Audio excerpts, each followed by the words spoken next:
Well, with Democrats running out of things and places to indict Trump on, what is going to happen when the Oversight Committee releases more on Hunter and Joe Biden? Well, joining me now is Tennessee Congressman, member of the House Oversight Committee, Tim Burchett. Congressman, that's my question. What are they going to do the next time you release more information about him? I'm sure we'll have a nice hearing and write somebody a strong letter. I'm tired. We need to take the gloves off. This is ridiculous. We got $22 million plus. They've got over 20 bank accounts and LLCs. It's ridiculous. What we need to do is bring this forward, bring in Hunter Biden, bring in Joe Biden. There's history for that. It's happened. Ulysses Grant, other presidents, Jimmy Carter's come before a committee before. There's history of it. We need to bring it and bring it to the American public, and we need to start this soon. I think because we just keep dragging it. At what point are we not there? I think September, first day we're back in September. We ought to start that process. But I'm going to ask you to drop some dimes here. But who's not in favor of hauling him in front of Congress? I don't think anybody is. It just takes so much. That's what I'm sick about this thing. You got to get staff involved. You got to just do it. Dadgummit. The American public is fed up. Yeah. I'm fed up. Let's roll. It's ridiculous. This thing has gone on too long.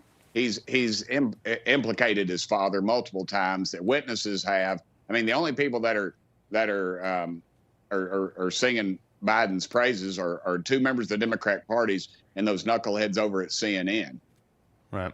Well, a former FBI agent, 12 hours before this indictment, mind you, came out and was like, yeah, actually, all that stuff about Hunter being tipped off about the investigation. Yeah, he was informed about that ahead of time, but yet they raid Mar-a-Lago with no warning. So, what gives here, and how much more does it take to at least do something?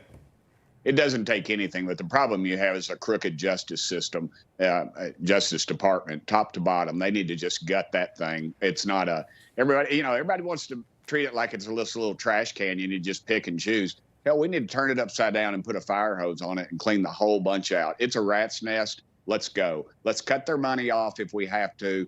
There's precedent for that. There's the Holman Act. We can do that. We can specifically target offices. We need to get some.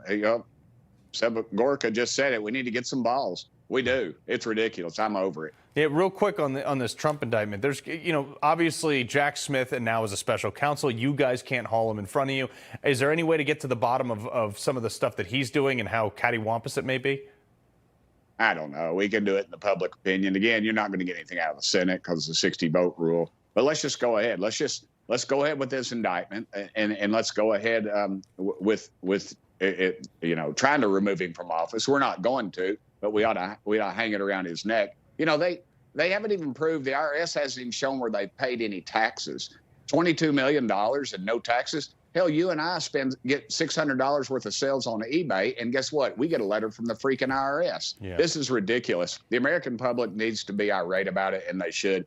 And shame on the old school media. They're just a bunch of lapdogs for the left wing, and that's why their ratings are in the tank and your alls are soaring. Congress, well, I appreciate that. I mean, look, I hate the IRS as much as the next. I work from January to June for free to pay the tax tab so they can ship my money to countries who hate us. Congressman Tim Burchett, appreciate you being here.